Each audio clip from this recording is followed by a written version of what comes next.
Assalamualaikum warahmatullahi wabarakatuh. Kembali lagi di channel Fitria Rais. Pada kesempatan kali ini kita akan membahas tentang kesebangunan.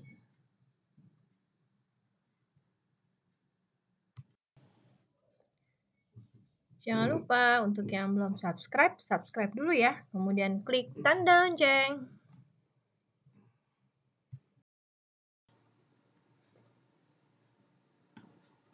Dua bangun dikatakan sebangun jika memenuhi syarat-syarat di bawah ini. Yang pertama, bentuknya harus sama. Jadi, kalau bangun yang pertama bentuknya persegi, bangun yang kedua juga harus persegi. Tidak boleh persegi panjang, layang-layang, atau yang lainnya. Yang kedua, sudut-sudut yang bersesuaian sama besar. Nanti kita bahas di contoh soal maksudnya seperti apa. Dan yang ketiga, sisi-sisi yang bersesuaian sebanding. Jadi kalau sudut harus sama besar, kalau sisinya boleh tidak sama, tapi yang penting sebanding. Lambang dari sebangun adalah seperti ini. Oke. Dari ketiga syarat yang tadi dapat kita simpulkan bahwa bangun-bangun yang pasti sebangun adalah 1. Persegi, karena sisinya semua sama dan sudutnya pasti sama. Yang kedua, segitiga sama sisi. Yang ketiga, segi 6, dan yang keempat, lingkar. Kita masuk ke contoh soal. Contoh soal yang pertama, apakah kedua bangun di bawah ini sebangun? Jika ya, berapa skala perbandingannya? Syarat yang pertama adalah bentuknya harus sama. Kita lihat di sini bentuknya apakah sama? Kalau dilihat sama-sama, kedua-duanya sama-sama persegi panjang ya. Berarti syarat yang pertama terpenuhi. Syarat yang kedua, apakah sudut-sudut yang bersesuaian sama besar? Kita lihat di sini. Pada bangun yang pertama, keempat sudutnya adalah siku-siku. Yang bangun yang kedua sama. Keempat-empatnya adalah siku-siku. Maka syarat yang kedua di sini terpenuhi, yaitu sudut-sudut yang bersesuaian sama besar. Syarat yang ketiga, apakah sisi-sisi yang bersesuaian sebanding? Nah, ini harus kita tulis di sini. Ini ada panjang, ada lebar. Yang pertama kita lihat perbandingan panjangnya dulu. Bangun yang pertama panjangnya 4, bangun yang kedua panjangnya 8. Kalau kita tulis 4/8. Ingat ya, kita mulai dari bangun yang pertama, yaitu 4. Baru di bawahnya pembilangnya adalah bangun yang kedua, 8. Dan 4/8 ini kita bisa sederhanakan, sama-sama dibagi 4. Ingat ya, cara menyederhanakan, pembaginya harus sama. Kalau yang atas kita bagi 4, yang bawah juga harus bagi 4, tidak boleh berbeda. 4 dibagi 4, 1, 8 bagi 4, 2. Jadi, pecahan sederhananya adalah 1/2, atau perbandingannya 1/2. Sekarang, bagaimana dengan perbandingan lebarnya? Bangun yang pertama di sini lebarnya 2, bangun yang kedua lebarnya 4, maka kalau kita tulis jadi 2/4. Dan kalau 2/4 itu kita sederhanakan, kita sama-sama bagi 2, 2 bagi 2, 1, 4 bagi 2, 2, 1/2. Kita lihat perbandingan panjang dan perbandingan lebar di sini adalah sama-sama 1/2. Maka, apakah kedua bangun di bawah ini sebangun? Jawabannya adalah iya. Kedua bangun sebangun, skala perbandingannya adalah 1/2. Oke. Manakah pasangan bangun yang sebangun? Pada gambar yang pertama, kita lihat di sini, syarat yang pertama, bentuknya harus sama. Dari dua gambar ini, pasangannya bentuknya sama. Yang ini sama-sama layang-layang, yang ini sama-sama jejar genjang. Kemudian, syarat yang kedua, sudut-sudut yang bersesuaian harus sama besar.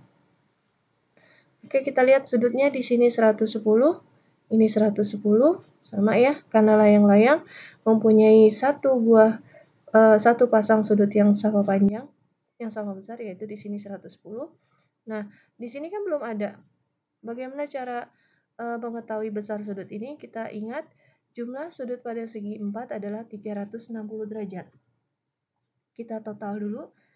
Ini 110 tambah 110 jadi 220, ditambah 60 jadi 280.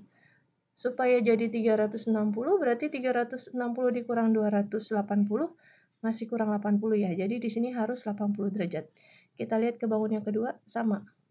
Nah, inilah yang dimaksud dengan sudut-sudut yang bersesuaian sama besar. Jadi syarat yang kedua sudah terpenuhi. Syarat yang ketiga, sisinya harus sebanding. Kita lihat, kita tulis lagi. Pada bangun yang pertama, sisi ini 6, pasangannya adalah 4. Kita tulis 6/4. Kalau kita sederhanakan menjadi 3/2. Kita sama-sama kita bagi 2. Kemudian pasangan angka yang kedua 9, pasangannya adalah 6. 9/6. Kalau kita sederhanakan, sama-sama kita bagi 3, jadinya 3/2. Nah, karena di sini perbandingannya sama, maka pasangan yang pertama ini dikatakan sebangun. Untuk bangun gambar yang kedua, kita lihat sudutnya sama, kemudian bentuknya juga sama. Sekarang kita lihat apakah sisinya sebanding. 6 pasangannya dengan 4, kalau disederhanakan menjadi 3/2. Kemudian 8 pasangannya adalah 4, kalau sama-sama kita bagi 4, maka ini pecahan sederhananya adalah 2/1. Kita lihat perbandingan yang pertama 3/2, perbandingan yang kedua 2/1. Apakah sama? Ternyata tidak sama. Karena dia tidak sama, berarti sisinya tidak sebanding. Maka bangun yang kedua tidak sebangun. Oke, contoh soal yang ketiga.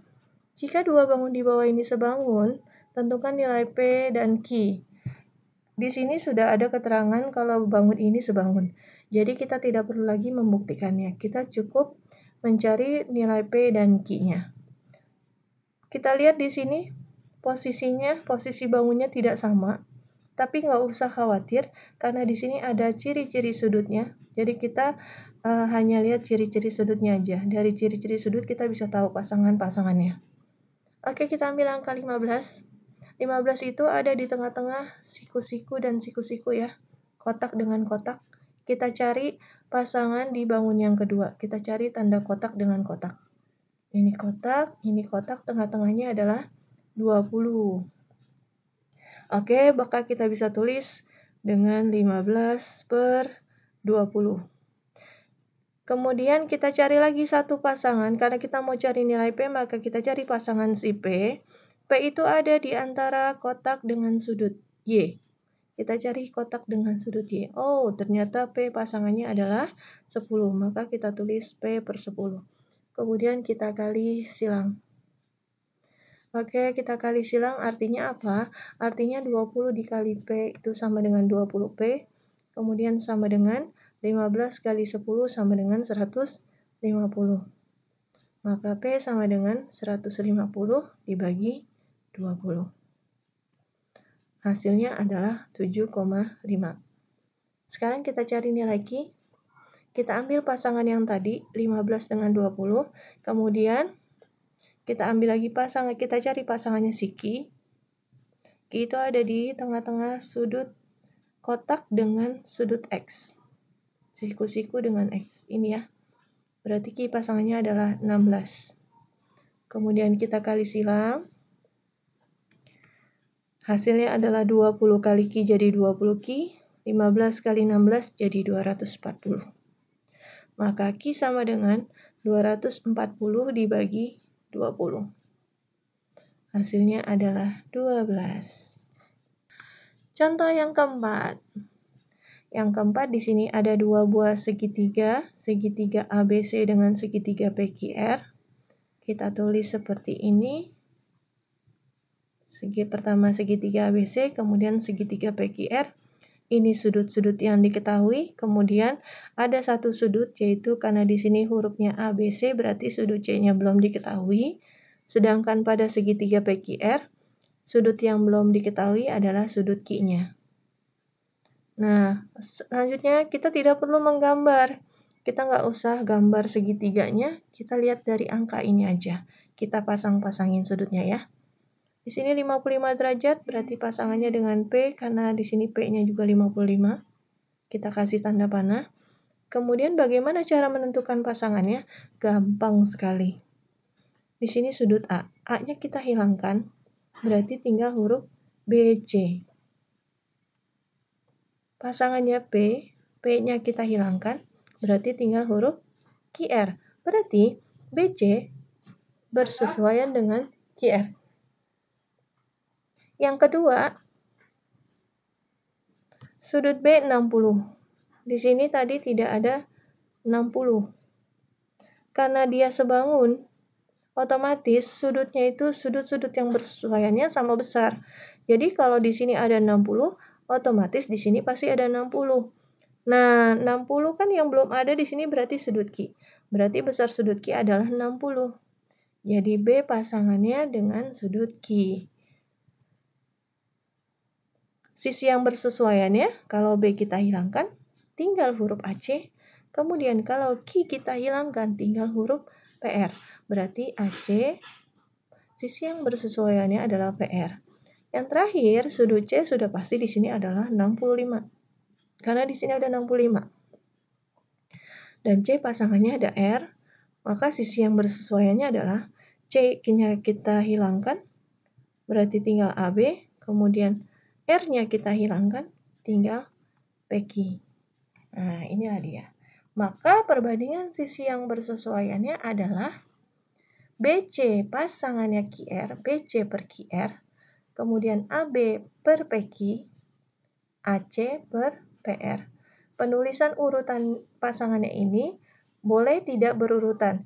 Yang penting adalah pasangannya. BC harus dengan QR, AB di bawahnya harus dengan PQ, dan AC di bawahnya harus dengan PR. Kita masuk ke contoh yang terakhir. Kalau tadi diketahui sudut ditanya sisi, kalau ini dibalik. Diketahui sisi ditanya sudutnya. Sama seperti tadi kita tulis dulu pada segitiga ABC apa yang diketahui, kemudian pada segitiga PQR yang diketahuinya apa aja. Nah, setelah itu syarat bangun yang sebangun adalah sisi-sisi yang bersesuaian harus sebanding. Di sini kita tidak perlu memperkecil ya, karena di sini sudah pasti sebangun. Maka kita hanya lihat dari tiga angka ini, pasti ada angka yang terbesar, ada yang terkecil, dan tengah-tengah. Oke, angka yang pertama 10. 10 ini adalah tengah-tengah. Tengah-tengah berarti di sini pasangannya adalah yang di tengah-tengah adalah 5. Kemudian kita kasih tanda panah, AB pasangannya PQ. Maka kita lihat di sini AB yang tidak ada hurufnya adalah, kan ada huruf A sama B, yang nggak ada berarti huruf C. Berarti sudut C pasangannya di sini PQ yang nggak ada huruf R, berarti sudut C pasangannya dengan sudut R. Kemudian 8 di sini adalah angka yang paling kecil. Pasangan di sini angka yang paling kecil adalah 4. Berarti BC pasangannya dengan PR, maka sudut yang sama, BC yang tidak ada berarti huruf A, PR yang tidak ada huruf Q, berarti A pasangannya dengan huruf Q. Sudut A sama dengan sudut Q. Yang terakhir, AC pasangannya dengan QR. AC yang tidak ada huruf B berarti sudut B, QR yang tidak ada sudut P, berarti sudut B pasangannya adalah sudut P.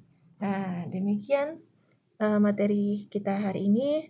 Semoga dapat dipahami dengan mudah. Wassalamualaikum warahmatullahi wabarakatuh.